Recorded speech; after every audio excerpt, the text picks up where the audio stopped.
Non, parce qu'il y a des positions qui sont en train de se propager un peu en réaction à une partie où, on va dire, l'enseignement général qui est donné, qui met l'accent sur les traditions au détriment du Coran, et la sorte d'idéologie qui est diffusée partout, qui font qu'on n'arrive pas à donner des solutions à nos problèmes. Ben, il y en a qui vont dans l'autre extrême en disant, bon, dans ces cas-là, on s'en tient qu'au Coran, mais c'est pas parce qu'on s'en tient qu'au Coran, je dis ok, moi je suis d'accord et tout, mais en réaction idéologique aussi contre le sunnisme.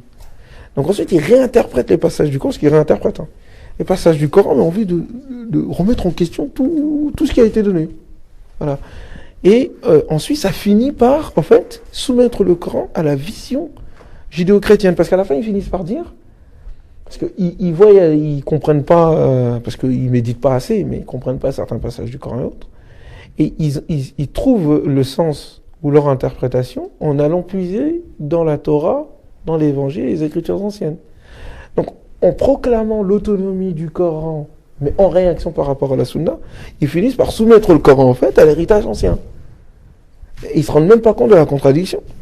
Et donc, c'est là où, je me suis rendu compte que quand moi je dis qu'il faut revenir au Coran, qu'il y a certains qui comprenaient ça, parce que je vois les commentaires, quelquefois virulents, ils se permettent même d'insulter le reste des musulmans. Il n'y a que eux, quoi.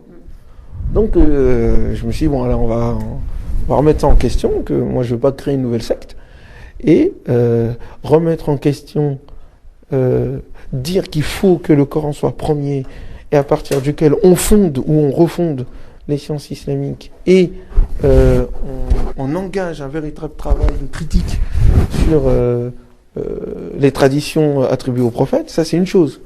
Mais dire carrément que... Parce qu'ils me disent que même Mohamed, au fait, c'est limite même, ils veulent pas qu'on cite le prophète Mohamed. Je dis, mais attendez les gars, vous êtes sérieux? Et il dit, ah non, c'est pas les chiites. Ça n'a rien à voir. Ils sont encore... Non. C'est qu'ils disent que le prophète Mohamed, sallallahu alayhi wa sallam, en fait, c'est un postier. Il a transmis le livre, il est parti, puis voilà, on n'en parle plus. Parce que lui-même, d'ailleurs, le Coran lui a interdit de fonder une autre religion. Je dis, oui, c'est vrai. Le prophète n'avait pas une prérogative au-dessus du Coran. Mais c'est quand même le prophète Mohammed qui nous a enseigné le Coran. Donc, je ne peux pas, par principe. Parce que si, méthodologiquement, je dis, il y a tel hadith, je pense que ça n'est pas le prophète qui l'a dit. Ouais, ça c'est... Ou de dire, oui, il y a tel hadith, mais il ne peut pas aller au-dessus du Coran. Oui, ça c'est ok. Mais le prophète Mohammed ne dirait pas autre chose que ça. Mais ils disent par principe, c'est-à-dire, je vois le prophète devant moi, il part, je dis non. Tu peux pas. Tu peux pas faire ça si ça ne tient pas. Alors que le Coran lui-même te demande de tenir compte de ce qu'il dit, que c'est quand même le messager, qu'il parle de lui en long et en large. C'est pas un hasard. Juste la shahada déjà. Non, parce qu'ils disent la shahada, faut pas le mettre dedans aussi. Ils disent, c'est pour ça que je dis non. Ils disent c'est du shirk. Je dis non, c'est pas du shirk. C'est pas parce qu'il y en a certains qui exagèrent dans la place qu'il donne au prophète Mohammed sallam ou aux compagnons ou à sa famille. Il y a une exagération de la part de certains musulmans. Mais c'est pas parce qu'il y a cette exagération qu'il faut annuler l'idée de dire que je témoigne que Mohammed est son prophète. Ne serait-ce que, et c'est là où j'étais un peu sévère vers certains, il y en a même certains qui ont cru que c'était un peu de ma part une manière hautaine de les traiter. Alors que moi je parlais de l'idée, je parlais pas des individus eux-mêmes, mais il faut témoigner qu'il n'y a qu'un seul Dieu, que Dieu existe. Ça c'est une prise de position. C'est comme le cogito ergo sum de Descartes. Je témoigne, après avoir observé autour de moi, après avoir réfléchi que oui, Dieu existe. Je prends une position individuelle existentielle. Mais il s'avère que Dieu, dans sa sagesse, et si Dieu est Dieu, il n'a pas laissé l'humanité comme ça. Il lui a donné un sens. Il lui a dit ce qu'il attend de l'humanité. Seulement, il ne l'a pas fait, entre guillemets, en murmurant dans l'oreille de chacun la conscience de chacun. Parce qu'à ce moment-là, on n'arriverait plus à faire la différence entre ce qui est de l'ordre de lui révéler et de l'ordre de nos passions. Chacun peut se lever et dire je fais ça, c'est Dieu qui me l'a dit. Non, non, non, non, non. Ok. Donc, il faut que je témoigne que Dieu, oui, a parlé, mais il a parlé à travers une personne. On lui donnait une révélation. C'est pour ça qu'il y a les 6 piliers. On croit en Dieu, on croit aux anges, on croit aux livres, on croit aux messagers. Pourquoi ? Parce que si je crois en Dieu, je crois au fait qu'il est sage et qu'il ne nous a pas laissés en vain, comme il n'a pas créé les choses en vain. Et il y a les anges, parce que c'est eux qui font que la parole de Dieu, ce qu'il dit aux hommes, l'absolu, arrive à interagir avec, c'est une façon de parler, interagir avec le relatif que nous sommes, à travers les anges, et ces anges-là parlent à un être humain qui est comme nous, et qui peut donc interagir avec nous en tant qu'humain. Et donc, qui nous donne la révélation et le livre, qui dit ce que Dieu attend de nous. Si l'un de ces piliers tombe, tout le reste tombe. C'est pour ça que tout ça est solidaire. Donc, si je dis à un moment donné, je témoigne que Mohamed est son messager, c'est qu'en disant que Mohamed est son messager, je dis que l'unicité de Dieu fait que dans sa sagesse, il a donné son message à quelqu'un. Que je dois aussi reconnaître ou pas. Je dois me positionner. En même temps, en disant que Mohamed, c'est la vérité, je dis que tous les autres prophètes sont vérité. Parce que les autres prophètes, je n'ai eu accès à eux, en tout cas nous, de manière éclatante et évidente, qui font qu'on sait que c'est pas une légende, à travers une personne concrète dont on connaît l'existence et dont on a les traces. Abraham, on n'a aucune trace de lui, si on s'en tient à l'histoire. Ça se trouve, c'est une légende. Mais pour moi, c'est Mohammed, alayhi salatu wassalam, qui permet de dire, oui, en fait, les prophètes, c'est vrai, c'est pas du pipou. C'est vrai. Le dernier d'entre eux a attesté de leur existence, de par son existence même. Bref, et donc, quand on explique ça, il y en a même certains qui vont dire, ah, Ousmane, je viens de comprendre maintenant. Oui, mais le problème, c'est que on se permet d'aller trop rapidement dans nos jugements, et donc de dire que oui, 1400 ans d'histoire. Moi, je suis pour le fait de dépasser les 1400 ans d'histoire de la civilisation musulmane. Mais on dépasse ce que l'on a déjà compris. Mais on ne vient pas en disant que les 1400 ans d'histoire, c'est faux, le prophète, il n'a pas parlé, et s'il a parlé de façon, il n'a rien à dire, mais par contre, toi, tu as des choses à dire. Toi, tu peux parler. Toi, tu peux méditer le Coran et en tirer des enseignements et dire c'est ça que le Coran dit. Par contre, le prophète, il n'a pas le droit de le faire. Lui, il ne l'a pas fait. Il a vécu 23 ans avec la révélation, il a agi, il a fait des choses. Je peux tenir compte de ce que Socrate a dit, je peux lire ce que tel et tel physicien ont dit sur telle indication de la création.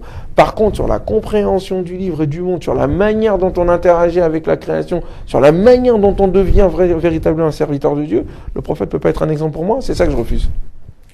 Donc voilà, c'était un peu la dispute qu'il y a en ce moment entre eux et moi, avec tout le respect que j'ai pour eux, parce que je pense que c'est des frères et des sœurs qui veulent sortir du carcan idéologique sunnite et chiite dans lequel on est plongé. Mais dans leur réaction, ils se mettent en fait à complètement tout démolir et à aller à contresens de ce que le Coran lui-même veut. La preuve en est qu'on finit, à un moment donné, par soumettre le Coran aux héritages anciens. Alors ils te disent, moi j'ai vu des réponses en disant, ouais mais il faut tenir compte des 5000 ans, donc il faut lire le Coran à l'aune de l'héritage judéo-chrétien. Je dis, attends, mais je comprends pas, vous dites que le Coran est autonome. C'est pour ça que vous dites que vous vous appuyez pas sur la Sunna. Par contre, vous vous appuyez sur ce qui existe dans les autres héritages pour interpréter le Coran à votre sauce. Du fait qu'il y en a même un, à un moment donné, parce qu'après, ça devient une sorte de, on réinterprète le Coran pour aller dans le sens de notre idéologie. Donc, il y en a, il m'a dit quoi? Il m'a dit, les gens du livre, ça veut dire les musulmans. Pourquoi? Pour dire que si les musulmans sont les gens du livre aussi, ça veut dire qu'il faut que nous appliquions la Torah et l'évangile, que les musulmans ne font pas, donc les musulmans ne sont pas des vrais musulmans, et que donc, on doit réinterpréter le Coran comme ils sont incapables à un moment donné de voir très profondément dans le Coran. Et qu'une partie de la Sunna sert justement à donner des éléments de réponse sur l'essentiel, comme on prie, autres, etc. Parce que le temps d'attendre que tout le monde puisse voir ça dans le Coran, on n'est pas sorti de l'auberge. Donc le prophète a fait ce travail-là. Comme ils n'ont plus cette base-là, et qu'ils ont quand même besoin d'une base pour quand même donner un contenu au cadre que donne le Coran, ils vont aller chercher dans l'héritage judéo-chrétien. Ce qui rend tributaire, ce qui fait que le Coran devient tributaire de l'héritage ancien. Et donc on fait en sorte de rendre l'héritage ancien que le Coran est venu corriger et dépasser, on en fait l'arbitre du Coran. Donc en fait, c'est le serpent qui se mord la queue. Vous voyez, c'est pour ça que je vois un danger dans cette affaire-là. Que il y a des coranistes qui sont très cohérents et qui arrivent à tirer dans le Coran des choses qui sont magnifiques et extraordinaires. Moi, je les appelle pas coranistes, ce sont des musulmans, comme nous. Le fait de créer une nouvelle secte et dire eux c'est des hadithistes, eux c'est des sunnites, et ils vont aller tous en enfer, et que nous on est les meilleurs, et que nous on fait que 3 prières. Mais ça, c'est créer une nouvelle division dans la communauté, c'est pas le moment de faire ces histoires-là. On a besoin d'unité, on a besoin de dépasser les sectes, et pas créer une nouvelle secte. Donc c'est un peu le débat, il y a même des gens qui sont mis... Il n'y a pas pire que la haine de ceux qui t'aiment. Parce que quand ils t'aiment plus, c'est douloureux, là, c'est au bazooka qui te tire dessus. Mais au moins, ils savent que je suis sous le contrôle de personne. Moi, je dis ce que j'ai à dire, et je suis pas là pour dire ce que les gens veulent entendre. Parce qu'il y en a aussi qui viennent vous voir, ils vous disent quoi? On t'aime bien parce que tu dis quelque chose sur lequel on est d'accord. J'ai entendu plusieurs fois ça. Ah, ok. Donc parce que vous venez me voir, parce que je dis la même chose que vous. Donc en fait, vous voulez que je sois le miroir de votre narcissisme. Et moi, je suis pas là pour ça. Je suis pas là pour dire ce que vous voulez entendre. Je dis ce que j'ai à dire, ça correspond pas. Mais vous n'êtes pas la référence. Mais est-ce que vous saisissez? Donc voilà un peu le délire dans lequel on est avec leur affaire de trois prières et compagnie et tout. Bon. Mais je vous aime bien, que Dieu accepte vos prières. Les 3. Rajoutez-en 5, c'est mieux quand même. Au cas où. Au cas où, quoi, on sait jamais. Les deux manquants, je vous explique. Vous verrez ça, mais pas avec moi. Donc après, il dit, oui, mais la prière du milieu, ousta. Tu dis, ah non, mais mon ami, la prière du milieu, c'est pas, ça veut pas dire qu'il n'y en a que 3. Ça veut dire, soit, ça veut dire, pour certains, c'est la prière d'Al-Asr parce qu'elle vient au milieu. Il y en a qui disent c'est la prière de Al-Fajr et tout. Mais en fait, pour moi, c'est même pas ça. Ousta veut dire la qualité de la prière. Oui, l'important. Quand ils disent Hafiz ala salawat, wa salat al-wusta, ça veut dire quoi? Le wa salat al-wusta. Donc, il faut préserver les prières, et ensuite il spécifie salat al-wusta. Est-ce que c'est une prière à part? Ou c'est la qualité des prières? Moi, je pense que c'est la qualité des prières. C'est que ta prière, là, il faut que tu préserves aussi la manière dont tu dois prier, c'est-à-dire pleine de dévotion, de souvenirs, la manière de se tenir, d'être plein d'humilité envers le divin, voilà, de vivre sa prière. C'est pour ça que dans d'autres passages, il explique que le malheur à ceux qui sont pas négligents dans leur prière ou de leur prière. C'est parce que nous on dit ils sont dans leur prière et ils sont négligents. Donc ils font la prière bizarrement. Je pense que c'est pas ça. Il y a une question de qualité de la prière qui fait que entre 2 prières, tu dois être en prière. La qualité de la prière doit rester. C'est pas tu pries et puis après ça y est, c'est fini. Et c'est pour ça à un moment donné dans d'autres passages du Coran, il indique, il dit alladhina hum an salatihim walladhina hum li fi salatihim da'imun, ceux qui sont quant à leur prière constants, da'imun fi. Mais pourquoi? Parce que da'im veut dire la constance sans fin. Ah. Mais comment on peut rester tout le temps dans la prière? C'est pas possible. C'est pas ça dont il parle. Donc, et ensuite à la fin, dans Surat al-Ma'arij, il finit par dire وَالَّذِينَ هُمْ عَلَى صَلَاتِهِمْ يُحَافِظُونَ. Donc il y a le fait de rester constant dans la prière et ceux qui et le fait de yahfazun, c'est-à-dire qui préservent leur prière. Et deux vont ensemble. C'est pour ça que je dis que wusta veut dire en fait cette qualité de prière. Il y a une manière de prier. Parce que le wusta dans le langage coranique veut dire ce qui est juste, ce qui est beau, ce qui est meilleur. Mais vous voyez, c'est ça un peu que je reproche quelquefois à nos amis qui vont trop vite.